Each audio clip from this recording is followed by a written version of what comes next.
Hi, welcome to your first 5 minutes on the MS-20 Mini. Let's get started.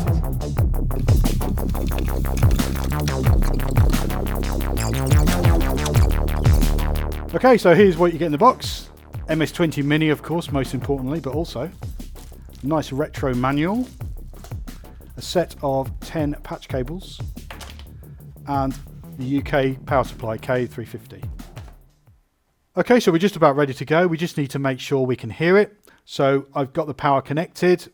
I've also got this mono mini jack connected to the signal out, but you can also use the mini jack of the headphones, which will give you a stereo feed. On the back, you've got a MIDI in. You've got USB MIDI as well, both ways.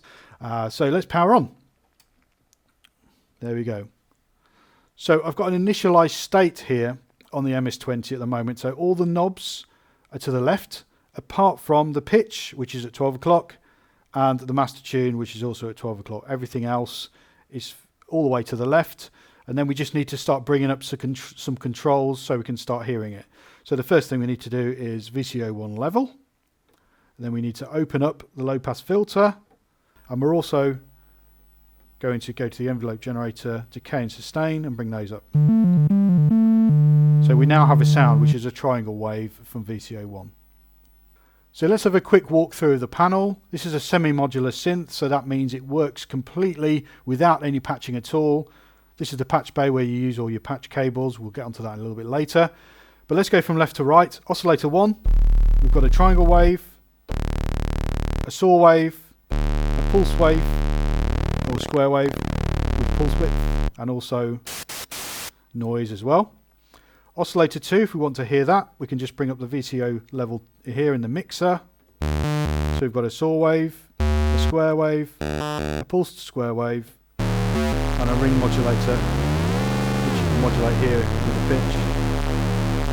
As you can see, I've got an independent pitch control in oscillator 2. So if I bring in oscillator 1 again, you can tune them against each other to get that detune sound, or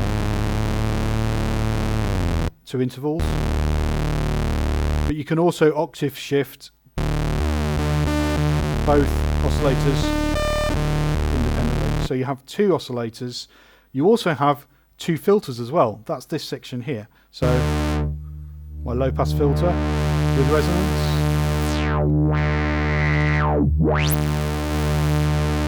and my high pass filter, which takes out the lows first just to leave the highs.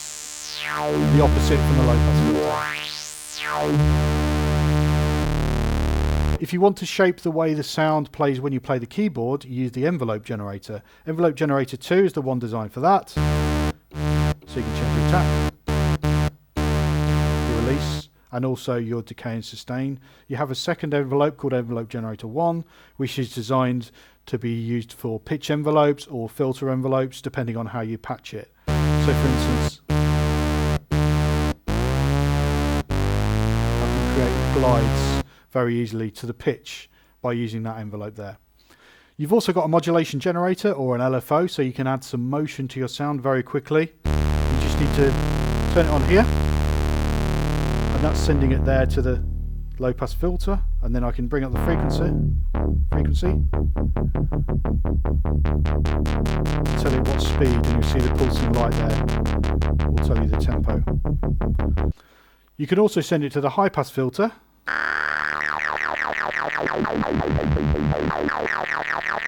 or the pitch as well.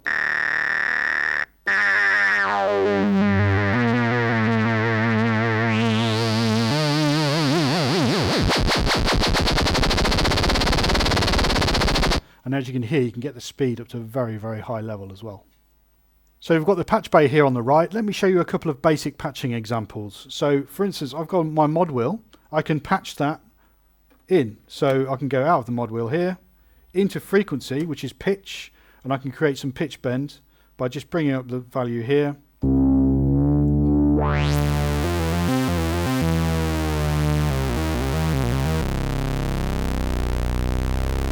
I can use it as a pitch bender, and I can set the range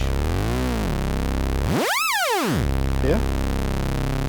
Or I could say take it out of the mod wheel but go into the low pass filter, which is this section here, And again, I can set the level here, so I can turn that quite high. And then I can adjust the amount that I want to change it by on the mod wheel. Okay, I've got my drum machine here. I've got a drum log, and the reason I've got that is so that I can show you the external signal processor, the audio input of the MS-20 Mini. Very easy to use. Just plug in here, set the level, but I need to do some extra patching to get it back into the instrument. So I'm going to go out of the external signal processor into external signal in. And then when I play back the drum log and play a key, I can hear it. I've got my oscillators turned down, so I'm not hearing those, just the external input. And of course then I can start tweaking it out with the amazing filters.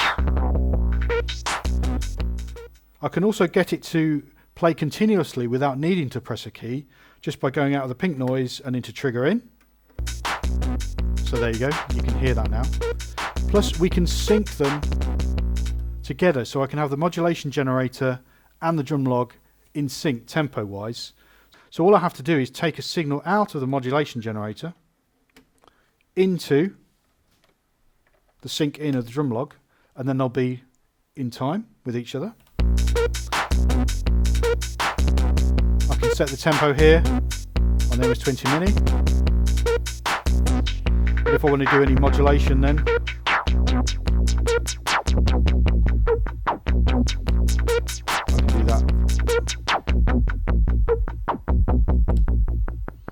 there. So there we go. There's your first 5 minutes on the MS-20 Mini.